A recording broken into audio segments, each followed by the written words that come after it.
In today's video, I'm going to be walking you through how to change the name of your PC. It's actually really simple. I'm doing this on a Windows 10 computer. Just on your toolbar, find the Cortana search function. It should be a little white circle. We're going to click that, then go down into your search bar and type in computer name. And it should show up as view your PC name in system settings. So we're going to click on that.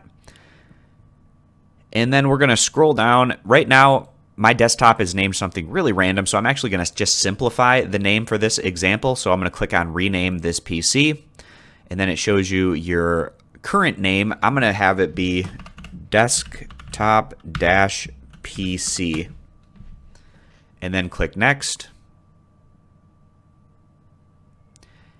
And it says after you restart, your PC name will change to desktop PC. So you can restart now or restart later, and your name is going to change at that point. So again, guys, I said this was going to be a really easy and simple tutorial. Hope this was helpful in terms of being able to find in your settings how to change your desktop name. Thanks for stopping on in. Consider subscribing for more, and hope to see you guys back here for future videos.